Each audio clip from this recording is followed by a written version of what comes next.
My parents chose my brother's birthday over the funeral of my wife and 2 children. When I broke the tragic news to my father, he calmly replied, "Today is your brother's birthday. We can't come." 6 months later, a single headline about me sent my entire family into absolute panic when they learned my secret. "Hello, my name is Alexander Whitmore, but everyone usually calls me Alex. I'm 39, and if you ask me what I do, I'd probably give a wry smile and say I'm trying to survive the storms my own family has stirred up." The story I'm about to tell isn't a fairy tale or a Hollywood movie with a guaranteed happy ending. It's my life, a messy tangle of love, betrayal, and wounds that never heal. I'll take you into a world where supermarkets aren't just places to shop, but battlegrounds for families, ambitions, and broken hearts. I grew up in a lavish mansion in Greenwich, Connecticut, where even the air seemed to carry the scent of money. The Whitmore family, my family, was a symbol of wealth and power. My father, Charles Whitmore, was the chairman and CEO of Whitmore Retail Group, a high-end supermarket empire spanning across America. If you've ever stepped into a Whitmore store, you'd see shelves gleaming under soft lighting, stocked with bottles of Bordeaux wine, boxes of cheese from Provence, and organic strawberries flown in from South America. Everything was perfect, from the way the light hit the artisanal jam jars to the meticulously trained smiles of the staff. That was my father's world, a world where everything had to be exquisite. As the eldest son, I was destined to inherit this empire. From a young age, I was taught that the Whitmore name wasn't just a name, it was a legacy. My father would sit at the head of the dining table in our opulent dining room, lined with oil paintings, and recount how my grandfather built the company from a single store in Manhattan. "Alex," he'd say, his voice low and sharp as a blade, "you are the future of Whitmore Retail. Don't let me down." I'd nod, though deep down, I didn't understand why a 10-year-old boy needed to carry the weight of an entire family's legacy. Our household wasn't just a family, it was more like a dynasty. My mother, Monica, always appeared in silk dresses and pearl necklaces, but her eyes often seemed distant, as if she were living in a place she didn't want to be. My younger brother, Nathaniel, 4 years my junior, was a carbon copy of my father, always knowing how to please him and when to flash the right smile. And me? I was the one who asked questions, the one who felt suffocated at dinner parties, where guests only talked about stocks, real estate, and European vacations. My life truly changed when I met Elena.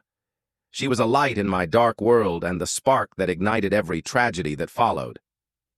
I met Elena Lancaster during my sophomore year at Stanford University.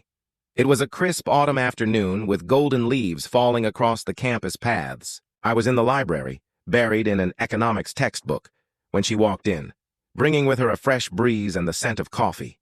Elena was unlike any girl I'd ever met. She wore a simple sweater, her hair tied in a high ponytail, and her brown eyes sparkled as if they held an untold story. She sat down at the table across from me, placed a stack of books on the table, and accidentally dropped a pen. I picked it up, handed it back to her, and when our hands touched, I felt a jolt of electricity run through me. "Thank you," she said, flashing a smile that made me forget where I was. "I'm Elena Lancaster." "Alex Whitmore," I replied, trying to keep my voice steady despite my heart pounding like a drum. We started talking, and I quickly realized Elena wasn't the type to show off. She was intelligent and sharp, but had a sincerity that made me feel I could shed the armor I'd worn for years. She talked about her family, about her father, Robert Lancaster, the founder of Lancaster Market, a chain of budget supermarkets serving working-class communities. "My dad always says," Elena laughed, "everyone deserves to eat well, not just the wealthy." I chuckled, but a twinge of unease stirred within me. Lancaster Market. That name was no stranger to me. It was the sworn enemy of Whitmore Retail Group. The Lancasters and the Whitmores were like two sides of the same coin, coexisting in the retail industry but as different as night and day. Whitmore Retail Group prided itself on being the brand of the elite, where customers would pay hundreds of dollars for a bottle of Italian olive oil just because it came in a handcrafted glass bottle. My father often referred to Lancaster Market as those cheap supermarkets, his tone filled with disdain. "They sell to people who don't know quality," he'd said during a shareholders meeting when I was 16. They've tarnished the retail industry. But Lancaster Market saw things differently. Robert Lancaster, Elena's father, had built his company from a small store in Portland, Oregon, with the mission of bringing quality food to every American household, regardless of income. Their marketing campaigns targeted workers, single mothers, and struggling neighborhoods. They even had a free meals program on weekends for children in underserved areas. My father called them cheap PR stunts to win the masses. But I, though I never dared say it aloud, thought it was something Whitmore retail could never achieve, making a real difference in the community. The rivalry between the two families wasn't just talk. It was a full-blown war. Whitmore Retail and Lancaster Market had sued each other over an advertising campaign my father claimed the Lancasters had stolen. They fought over prime real estate in major cities like Chicago, Dallas, and Miami. Once, at an industry conference, my father and Robert Lancaster nearly came to blows over a comment about the true value of food.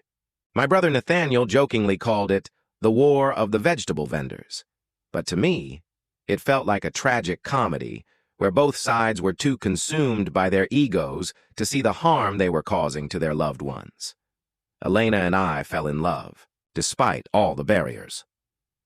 Our date nights weren't at fancy restaurants or luxury resorts. We preferred sitting in a small diner in Palo Alto, eating burgers and laughing about economics exams. Elena always carried a notebook where she jotted down ideas for improving food supply chains. If we could deliver fresh produce within 24 hours at a low cost, she'd say, her eyes shining, people wouldn't have to choose between quality and their budget. I loved her passion, the way she saw the world, not through the lens of wealth, but through simple values. But I knew our love was a ticking time bomb. My father would never accept Elena, not just because she was Robert Lancaster's daughter, but because she represented everything he despised. The storm hit one winter evening when I brought Elena home to meet my family. I braced myself, but I didn't expect things to go as badly as they did. The Whitmore mansion was aglow with lights. The dining table was set like a royal banquet. My mother smiled stiffly. Nathaniel sat with his arms crossed and a scowl.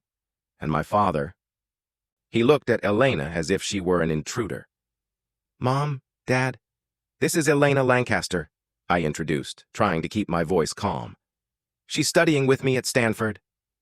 Silence. A heavy silence so thick I could hear the ticking of the wall clock. Then my father spoke, his voice cold as ice. "Lancaster.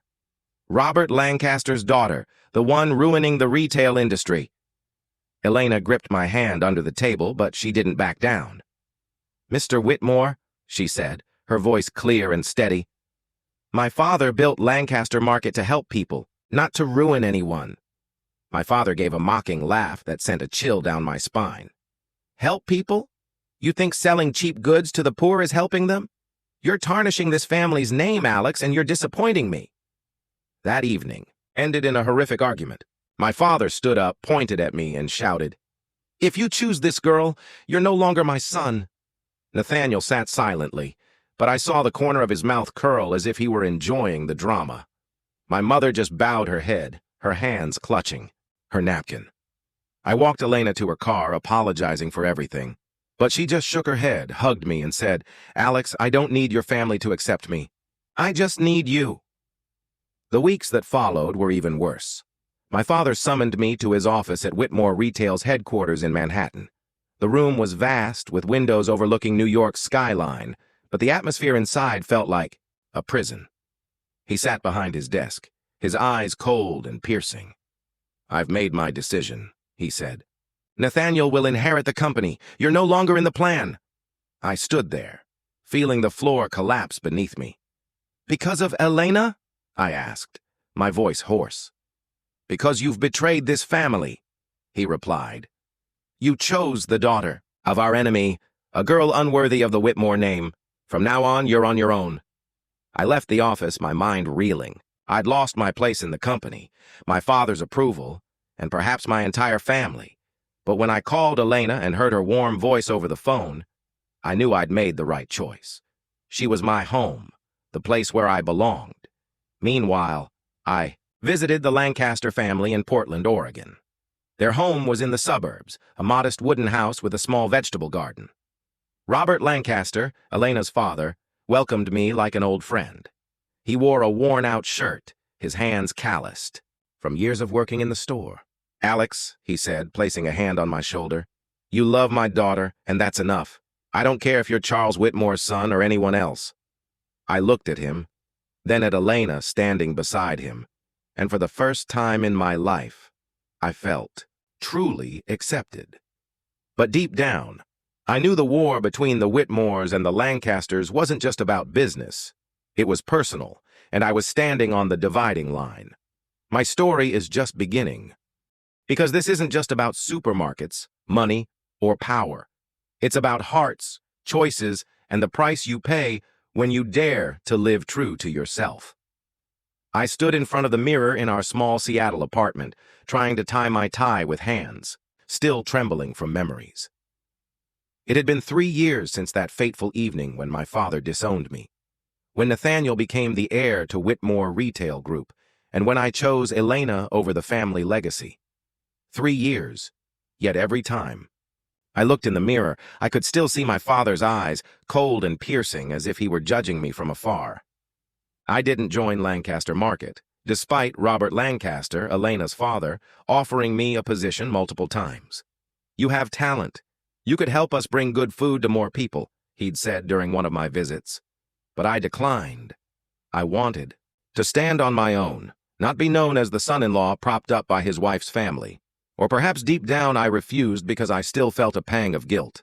Joining Lancaster Market would feel like betraying my own father, and I wasn't ready for that, at least not at the time. So, I chose a different path. I joined Fresh Route, a small logistics startup in Seattle focused on fresh food supply chains. My job was to figure out how to get vegetables, fruits, and fresh meat from farms to consumers within 24 hours at the lowest possible cost. It was grueling work with long days in a stuffy office and late nights crunching data. But I loved it. I loved the feeling of creating something meaningful, working with people who didn't care whose son I was, only what I could do.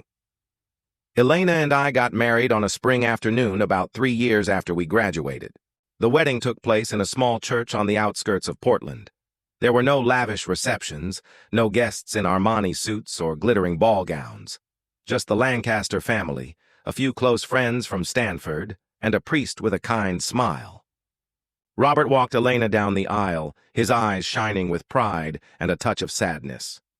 "You're my son now, Alex," he whispered as he hugged me after the ceremony. "Take care of her." No one from the Whitmore family showed up. I had sent an invitation, though I knew in my heart they wouldn't come. My mother sent a brief text. "Wishing you happiness, Alex. I'm sorry." My father said nothing. Nathaniel posted a photo on social media, raising a glass of wine at a party in the Hamptons with the caption, "Congrats to my brother on his big day. Choosing love over family." I read it, feeling a stab in my chest, but I didn't respond. I'd learned that sometimes silence is the strongest reply. Seattle, where Elena and I settled, is a city with a mild climate surrounded by lush nature. Our apartment was on the 5th floor of a modern building with windows overlooking Puget Sound. It wasn't as grand as the Greenwich Mansion, but it was ours. I still remember the day we moved in. Elena, standing amid a pile of cardboard boxes, hands on her hips, laughing. "Alex, we have a kitchen table, a real kitchen table," I laughed, pulled her into my arms, and we stood there, surrounded by chaos, happier than ever. 2 years later, Olivia was born. She was a miniature version of Elena, big brown eyes, a radiant smile, and a stubborn streak that both charmed and exasperated me. When Olivia was 3, Marcus arrived, a quiet boy with eyes just like mine. Watching our 2 children play on the living room floor, I felt like I'd found the true meaning of life. It wasn't the gleaming shelves of Whitmore Retail, the revenue, numbers, or the million-dollar deals. It was these moments. Olivia's laughter as I pushed her on a swing, Marcus babbling "Papa" as I lifted him into my arms. Elena was the soul of our family. She worked part-time for a nonprofit helping underserved communities access fresh food.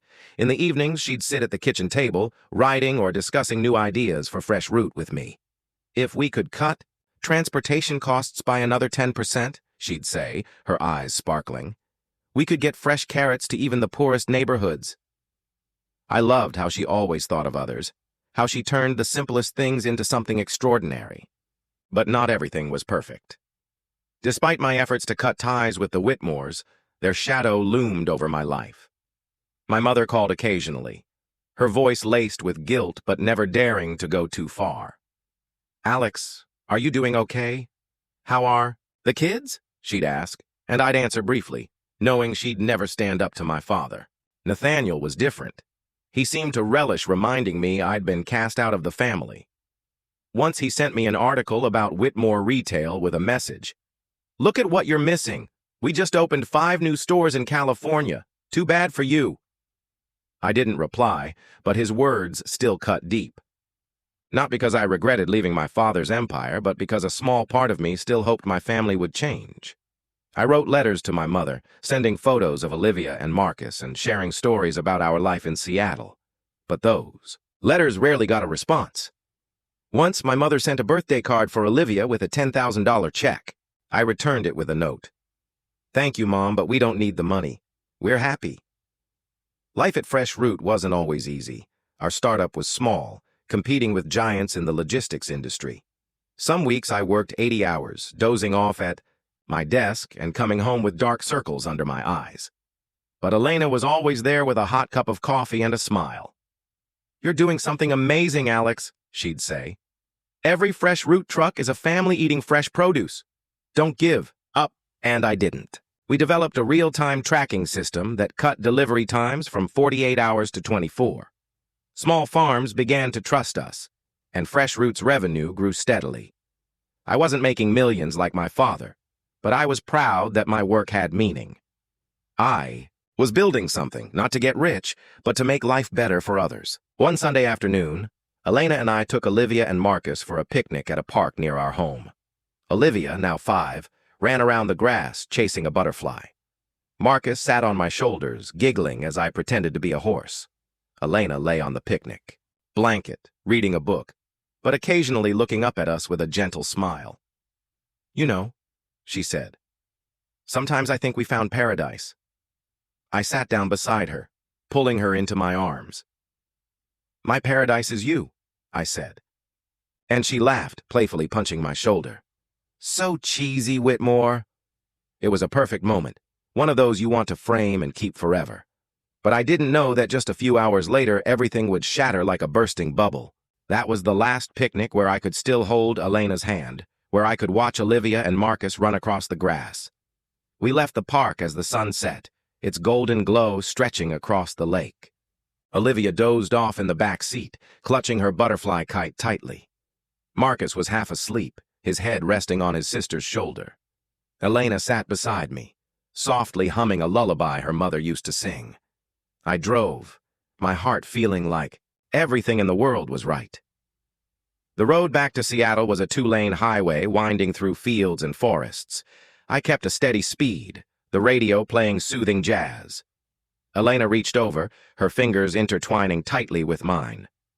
"Today was fun, wasn't it?" she said, her voice soft. "We should do this more often." I nodded, smiling. "More often. Maybe next week we—" My words were cut off by a blinding light ahead. A massive container truck, like a monstrous beast, veered across the center line, heading straight for us. I only heard Elena scream, "Alex, be careful!" before everything plunged into darkness. I woke up in a stark white room, the sharp smell of antiseptic filling the air. My head throbbed, my left arm was numb, and a strange emptiness gripped my chest. A nurse stood by my bed, checking a chart. "You're awake," she said, her voice gentle, but cautious. "You have a broken arm and some minor injuries. You're very lucky." Lucky? The word rang like a cruel joke.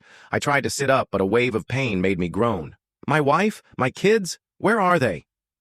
I asked, my voice as if my throat were filled with sand. The nurse looked at me, her eyes darting away. "I'll get the doctor," she said, hurrying out. A chill ran down my spine. I knew something was wrong, but I didn't want to believe it. I couldn't. The doctor entered, a middle-aged man with eyes full of compassion. He sat beside my bed, his voice low. "Mr. Whitmore, I'm so sorry. The accident, it was severe. Your wife and 2 children, they didn't make it." The world around me collapsed. I heard his words, but they weren't real. They couldn't be. Elena, the girl with a smile brighter than the sun, couldn't be gone. Olivia, my little girl with curly hair and a laugh that echoed, couldn't have vanished.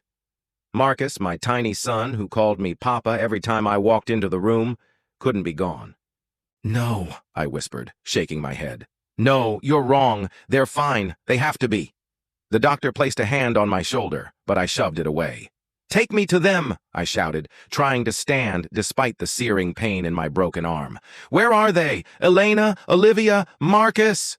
The nurse and doctor had to restrain me, injecting a sedative to keep me from hurting myself. I collapsed, tears streaming down my face, but no sound escaped my lips. Only a vast, cold void swallowed everything I had ever loved. The days that followed passed like a nightmare. I lay in the hospital, staring at the ceiling, trying to piece together what had happened. The truck driver had fallen asleep. The police told me he lost control, crashing head-on into our car. He survived with only a few scratches.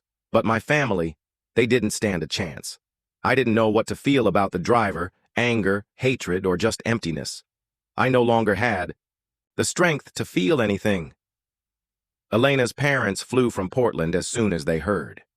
They sat by my bedside, silently holding my hand. Alex, Margaret, Elena's mother, wept, her frail shoulders trembling. "You're our son.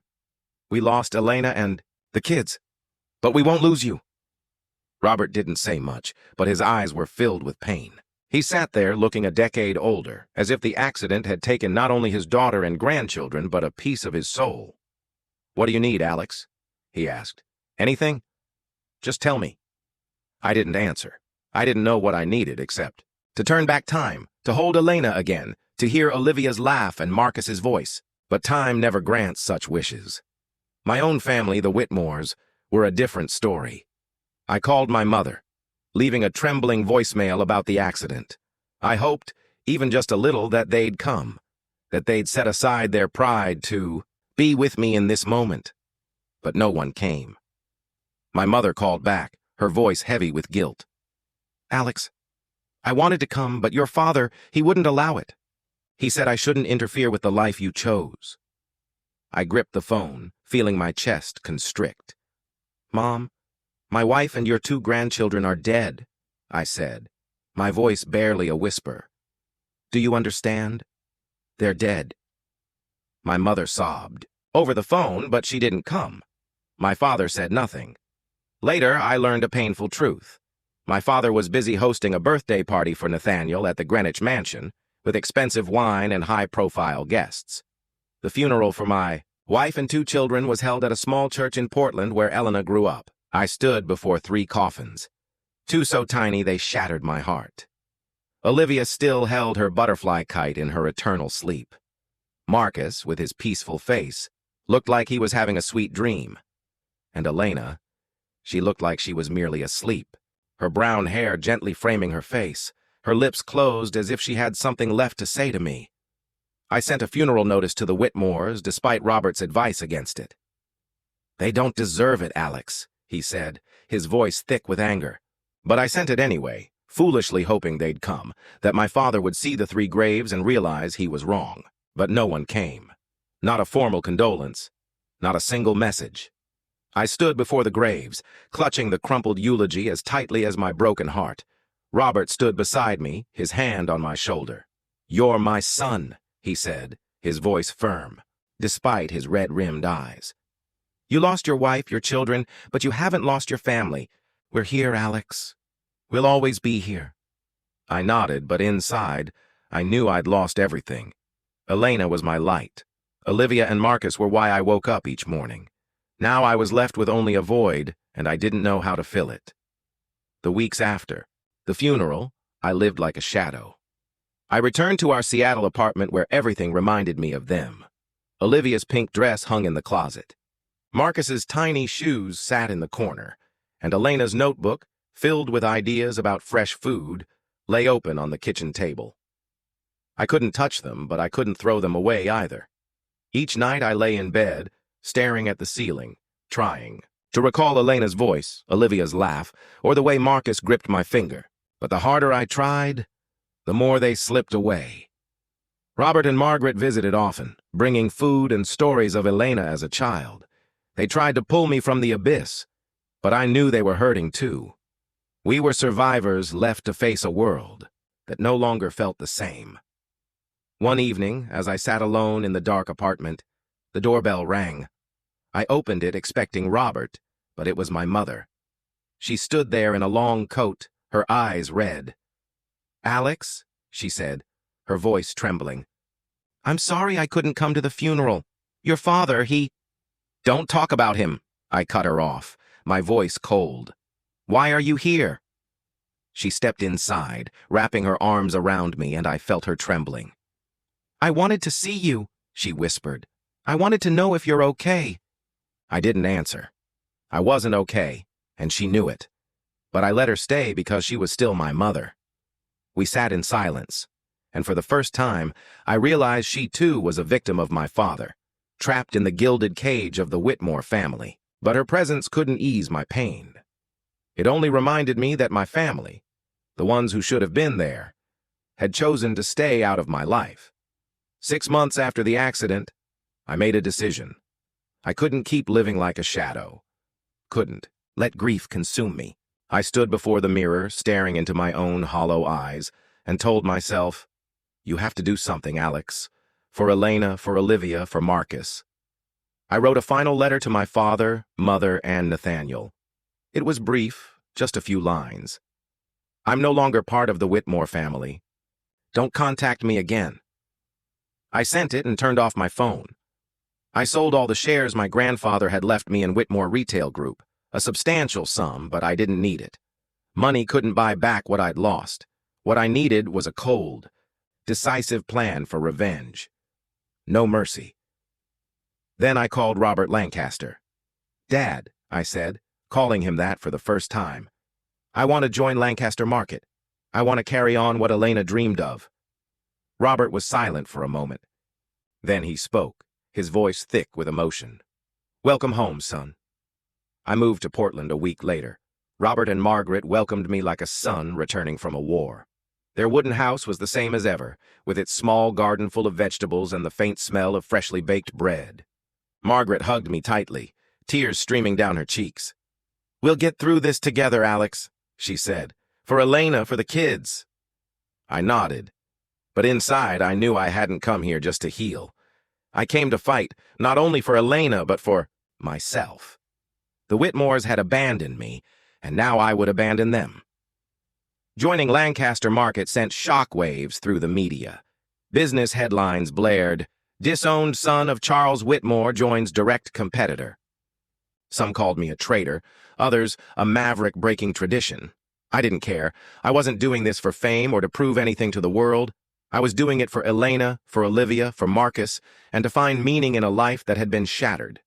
Robert brought me into the leadership team as the Director of Strategic Development. Lancaster Market's office was in a modest building in Portland, devoid of the oil paintings or New York skyline views of Whitmore Retail's headquarters. But here, I felt a warmth and sincerity I'd never experienced in Greenwich. Employees called Robert Uncle Rob, and they worked not for money, but for a shared belief in the company's mission to bring good food to every American family. On my first day, I sat in a meeting room with Robert and the other directors. They looked at me with curiosity, some with skepticism. "You're Charles Whitmore's son," the finance director said, his tone guarded. "Why are you here?" I met his gaze without blinking. "I'm here because I believe in what Lancaster Market is doing, and because I want to carry on my wife's dream, bringing fresh, affordable food to everyone, not just the wealthy." The room fell silent. Then Robert smiled, placing a hand on my shoulder. "That's the answer I wanted to hear," he said. "Let's get to work, Alex." I threw myself into the job like a man running from his own shadow. Each morning I woke at 5, rereading Elena's notebook for inspiration from her ideas. I proposed a new strategy, leveraging the logistics technology I'd worked on at Fresh Route to build a fresh in 24 hours distribution system. The idea was simple, but ambitious. Deliver fresh food from farms to stores within a day at the lowest cost possible. If successful, it would position Lancaster Market to compete directly with Whitmore Retail, especially in major cities like Chicago, Miami, and Dallas, my father's untouchable strongholds. Robert backed me fully. "You can do this," he said during a late-night meeting. "Elena would be proud of you." Hearing her name made my heart clench, but I nodded, gripping my pen tightly. "I won't let you down, Dad," I said. And for the first time, I felt I wasn't just working for Elena, but for myself, to prove I could stand tall without the Whitmore name. The Eat Well Without Being Wealthy campaign launched a few months later. It was my idea, inspired by the notes in Elena's notebook. We weren't just selling food. We were telling a story about ordinary families, workers, and single mothers, people who didn't need to spend hundreds of dollars for a quality meal. Our ads appeared on TV and social media, featuring smiling farmers, children holding fresh apples, and the message, "Lancaster Market, good food for everyone." The campaign was a direct blow to Whitmore Retail. My father, with his philosophy of luxury goods for the elite, couldn't fathom why middle-class customers, once the backbone of Whitmore's revenue, were turning away. Articles began to compare the two. Lancaster Market is redefining food retail, while Whitmore Retail is stuck in the past. I read those articles, feeling a mix of pride and vindication. But my greater purpose was clear. I was doing this because I believed Elena was right. Everyone deserves to eat well, not just the rich. One evening, as I worked late in the office, my phone rang. It was Nathaniel. I hesitated, but picked up. "Hey, big brother." His voice came through, cold and mocking. "Heard you're making waves at Lancaster Market. Congrats, trader." "Nathaniel," I said, struggling to stay calm, "if you're just calling to mock me, hang up." "Oh no," he sneered. "I just wanted to remind you that you're digging your own grave. Dad won't let this slide." "You think you can beat Whitmore Retail?" "You're wrong." I didn't respond. I hung up. But Nathaniel's words echoed in my mind. I knew my father. He wasn't just a businessman. He was someone who never forgave those who dared challenge him. And I, his eldest son, was now his greatest enemy. I sat in my small office at Lancaster Market's headquarters in Portland. The fluorescent light cast a glow over a desk cluttered, with papers and charts. In front of me, a computer screen displayed the latest revenue data. Lancaster Market was growing not in small steps, but in leaps and bounds. The Eat Well Without Being Wealthy campaign had shaken up the food retail market. Our stores in Chicago, Miami, and Dallas, cities once considered impregnable fortresses of Whitmore Retail, were now teeming with customers. Housewives, workers, even those who had once been loyal to my father's upscale brand, were flocking to Lancaster Market for fresh, affordable produce. But I didn't let myself get complacent. Every night before bed, I opened Elena's notebook, rereading her slanted handwriting. Fresh in 24 hours. Every family deserves it. Those words were the fire that kept me going, the reason I woke up each morning and threw myself into work like a man racing against time. I wasn't doing this to defeat my father, though a small part of me couldn't deny the satisfaction of seeing Whitmore Retail falter. I was doing this for Elena, for Olivia, for Marcus, and to prove that a person could live true to their values no matter the cost. Robert Lancaster called me into his office one autumn morning as golden leaves began to fall across Portland streets. He sat behind his desk, his silver hair gleaming, but his eyes as sharp as the day I first met him. "Alex," he said, sliding a folder across the table. "You've done what I never dared to dream. Lancaster Market is now a name on everyone's lips. But do you know what that means?" I looked at him, waiting. Robert smiled, but his smile carried a hint of concern. "It means Charles Whitmore won't sit idly by. He's losing market share, losing shareholders, and most importantly, he's losing his reputation. A man like Charles doesn't accept defeat." I nodded, unsurprised. I knew my father too well. He was the kind of man who would rather burn his empire, to the ground than let it fall into someone else's hands. "I'm ready," I said, my voice steady. "If he wants a fight, I'll give him one." Robert looked at me, his gaze softening. "You remind me of Elena," he said.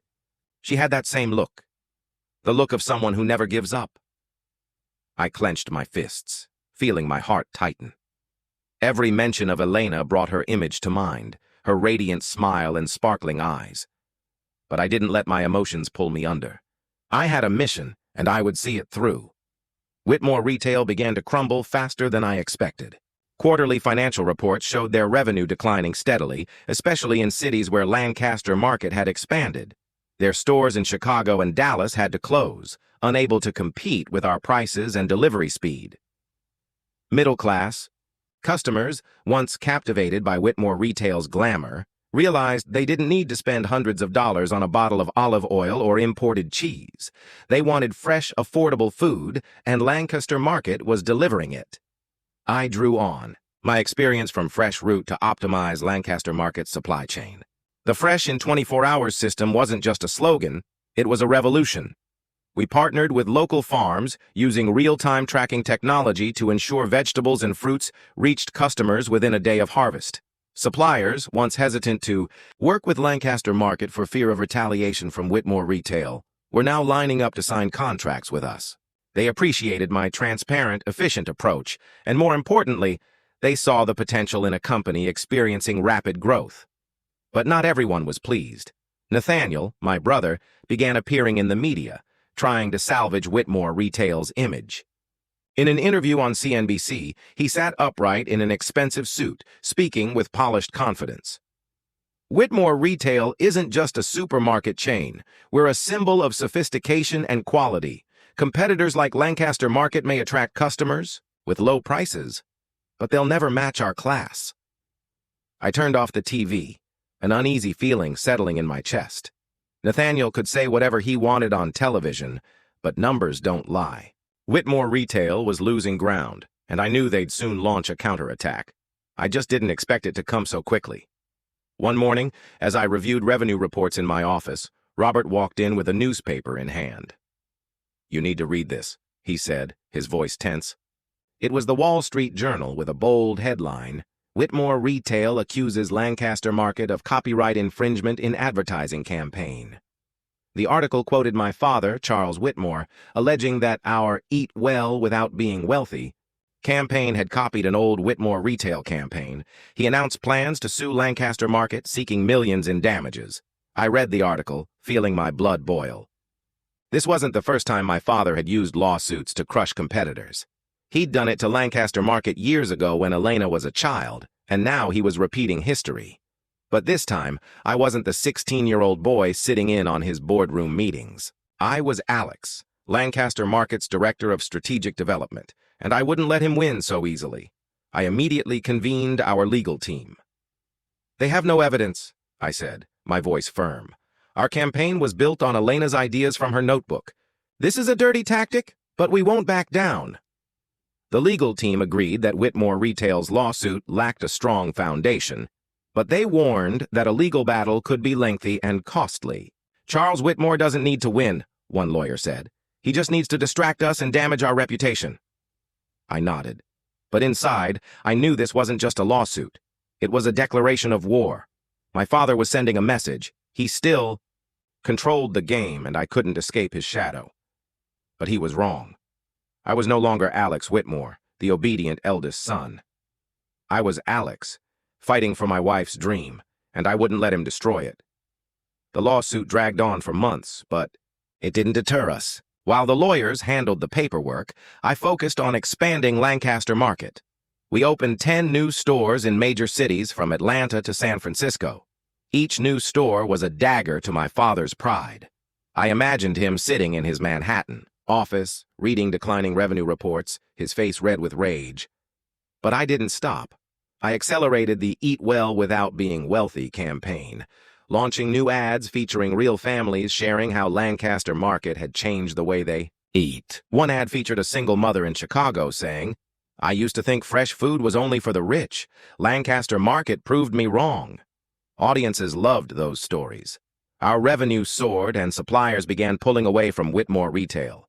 One of our biggest wins came when a major California farmers cooperative emailed me saying they wanted to shift their entire contract to Lancaster Market because your way of doing business is transparent and respects us.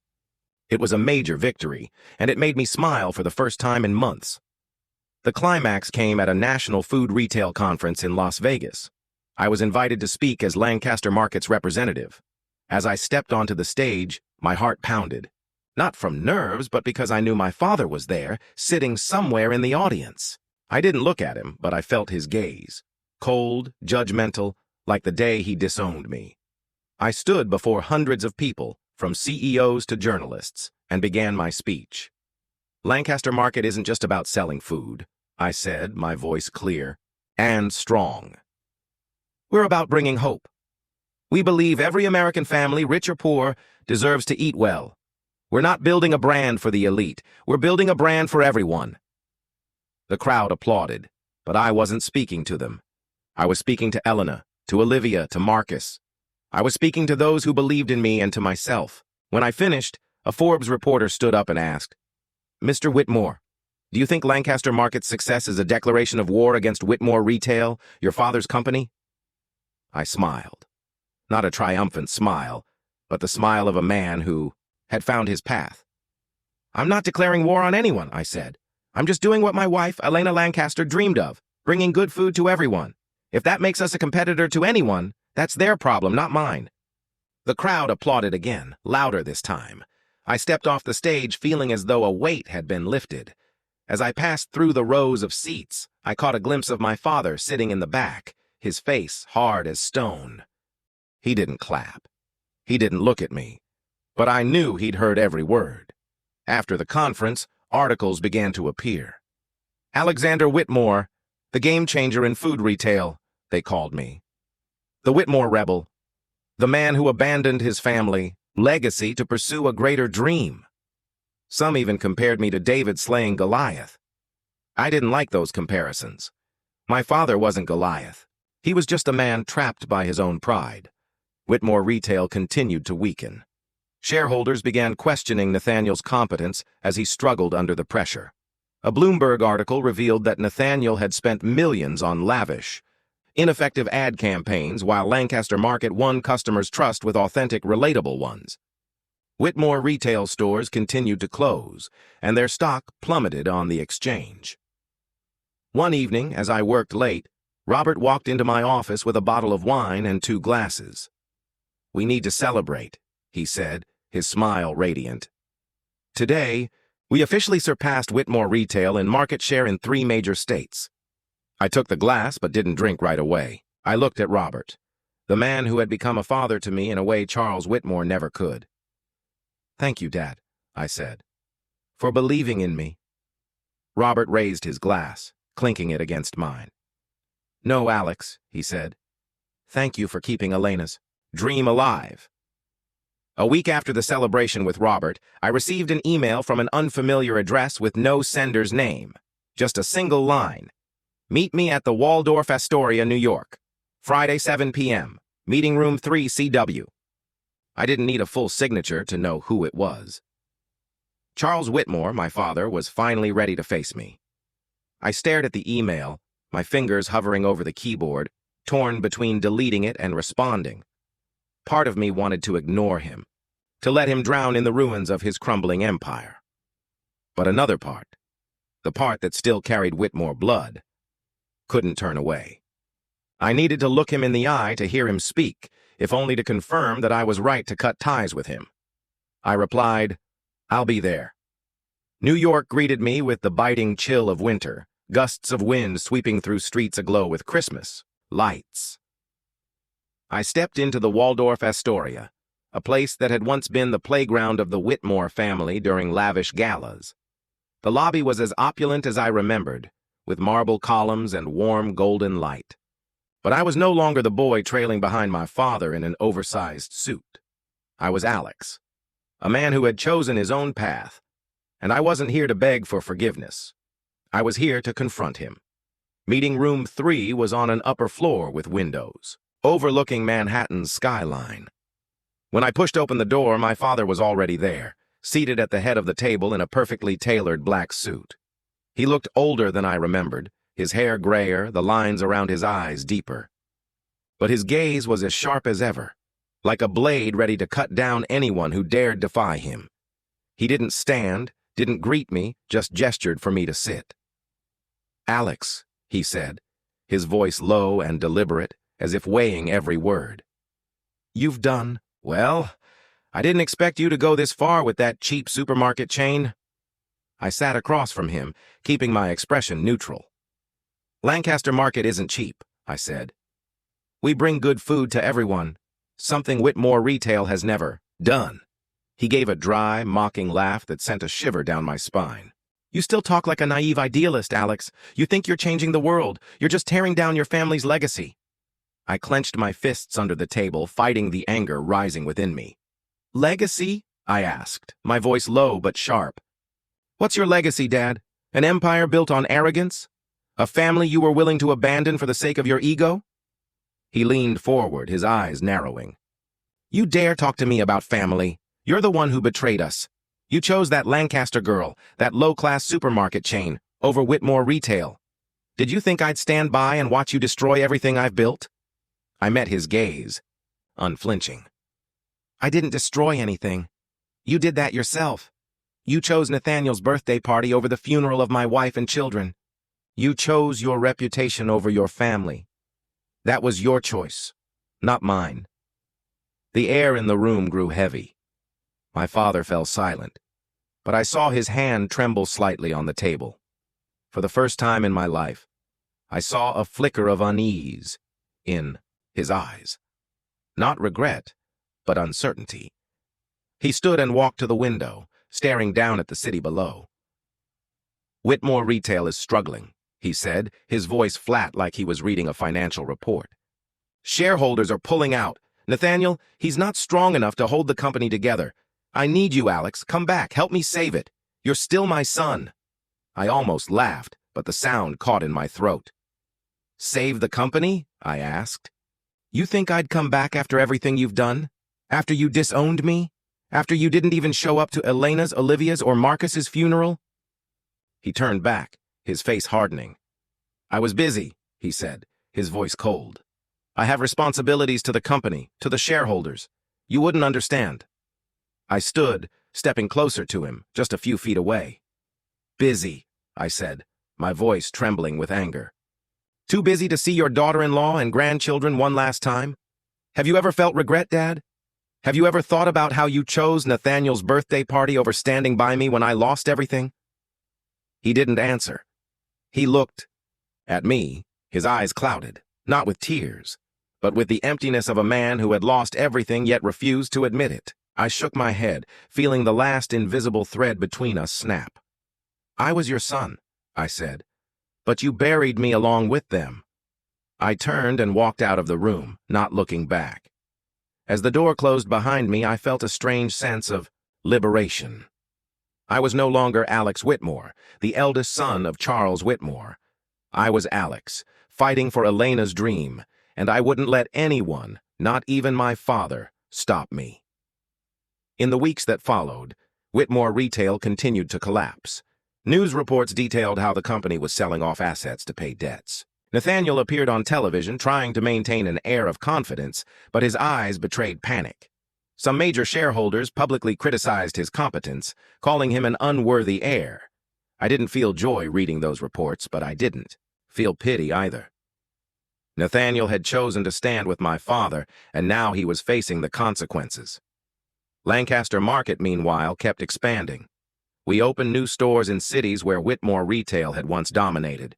The Eat Well Without Being Wealthy campaign became a phenomenon, studied in universities as a textbook example of value-driven marketing. Suppliers continued to abandon Whitmore Retail to sign contracts with us, and I received emails from farmers thanking Lancaster Market for giving them access to larger markets than ever before. One morning, Robert called me into his office. He slid a newspaper across the desk, its headline blaring, "Whitmore Retail Files for Bankruptcy Protection." I read the article, feeling as though a chapter of my life was closing. The company my father had spent his life building, the one he'd once hoped I'd inherit, was now just a name in headlines. "What do you think, Alex?" Robert asked, his eyes searching mine. I folded the paper and set it down. "I don't think anything," I said. "Whitmore Retail is no longer a part of me. But Lancaster Market, that's my home." Robert nodded, a faint smile crossing his face. "You've done what I never dared to dream," he said. "But you know, Alex, what I'm most proud of isn't the revenue or market share. It's you. A man who rose from the ashes and kept fighting." I smiled for the first time in months, feeling a slight lightness in my heart. "Thank you, Dad," I said. "But this fight isn't over. We still have work to do." 2 years later, Lancaster Market had become the dominant name in food retail. We held over 60% of the market share across the United States, a figure even Robert, with all his optimism, hadn't dared to dream of. Our stores sprouted everywhere, from struggling neighborhoods in Detroit to bustling suburbs in Los Angeles. The Eat Well Without Being Wealthy campaign was no longer just a slogan. It had become a movement, a reminder that good food shouldn't be a privilege for the wealthy.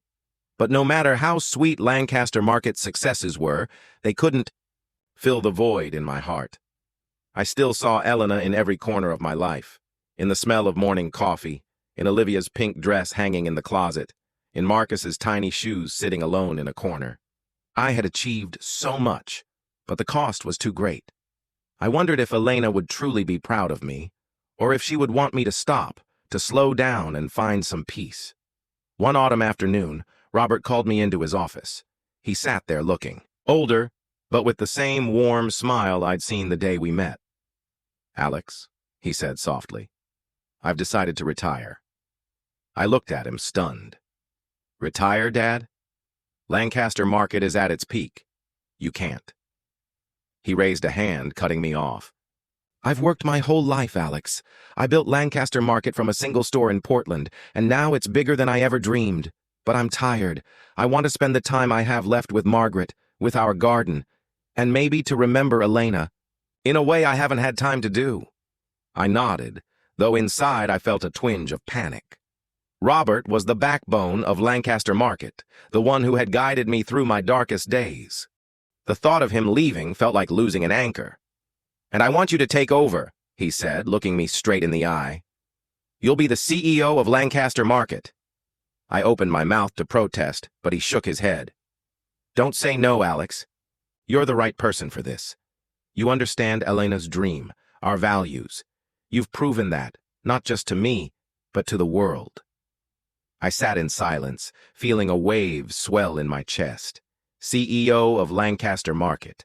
It was something Elena had once teased me about during those late nights at the kitchen table, dreaming wild dreams. "One day you'll run the whole retail world, Alex," she laughed, playfully punching my shoulder. "But don't let it make you arrogant, okay?" "I don't know if I'm worthy," I said, my voice thick. "I've done everything for Elena, but I still feel like I haven't done enough." Robert stood, walked around the desk, and placed a hand on my shoulder. "You've done more than enough, Alex. You've made her dream a reality. Now, do this for yourself. Live a life you're proud of." I nodded, tears welling up, but I held them back. "I'll try, Dad," I said. "I promise." The day I officially became CEO, Lancaster Market held a small press conference at our Portland headquarters. Reporters from across the country flooded in, cameras flashing, and I stood at the podium trying to maintain a calm demeanor. "I'm not here to build an empire," I said, my voice clear. "I'm here to carry on a legacy. Elena Lancaster's legacy, who believed everyone deserves to eat well and live well. Lancaster Market won't stop because we're not just selling food, we're bringing hope." The crowd applauded, and I looked down to see Robert and Margaret standing, in the front row, smiling. But in that moment, I could almost see Elena standing beside them, her brown eyes shining brightly. I blinked, and she was gone. But I knew she was always there, in every decision I made, and every step I took. That autumn, I returned to the cemetery in Portland, where Elena, Olivia, and Marcus rested. The cemetery sat on a small hill with rows of oak trees blazing red under the setting sun. I walked along the path carrying a bouquet of daisies, Elena's favorite flower. A gentle breeze carried the scent of freshly baked bread from a nearby Lancaster market store, one I had personally inaugurated months earlier. I knelt before the 3 graves, placing the daisies on each one. "I did it, Elena," I whispered, my voice soft enough for only the wind to hear. "Lancaster Market is for everyone now, just like you always wanted." I kept my promise. I touched Olivia's headstone, then Marcus's, feeling my heart constrict. "I wish you and the kids were here to see it." I sat there in silence, letting the memories flood back. Olivia's laughter as she chased her butterfly kite, the way Marcus gripped my finger when I held him, Elena's smile when she looked at me as if I were her entire world. Those memories were painful, but they were also my strength. They reminded me that I had lived, had loved, and no matter how great the loss, I still had a reason to keep going. A soft breeze swept through, carrying the scent of bread and a sense of peace I hadn't felt in years. I stood, looking out at the hill where the sun was setting, painting the sky a brilliant orange. "Thank you, Elena," I whispered, "for giving me a reason to live." In the years that followed, Lancaster Market continued to grow. But I was no longer just a man driven by a fight. I learned to slow down, as Robert had advised. I spent time with him and Margaret, helping them tend their small garden in Portland. I started a charitable foundation in Elena's name, providing free food to children in underserved neighborhoods. Every time I saw a child holding a fresh apple and smiling, I saw Olivia. I saw Marcus, and I knew I was doing the right thing. As for the Whitmores, I cut off all contact. I heard my father had left New York, moving to a small house in the suburbs after Whitmore Retail's bankruptcy. Nathaniel tried to launch a new company, but failed. My mother sent letters occasionally, but I didn't respond. Not because I couldn't forgive, but because I had found a new family, the Lancasters, the people who believed in me, and the family of dreams I was living. My story ends here, but my life doesn't. Each day I wake up carrying Elena, Olivia, and Marcus in my heart. I walk into the office, watching Lancaster Market's employees work with passion, and I know I've found my purpose. I'm no longer Alex Whitmore, the eldest son of an empire. I'm Alex, a man who lost everything but found himself again, who turned pain into hope, and who will keep living for those I love and for myself.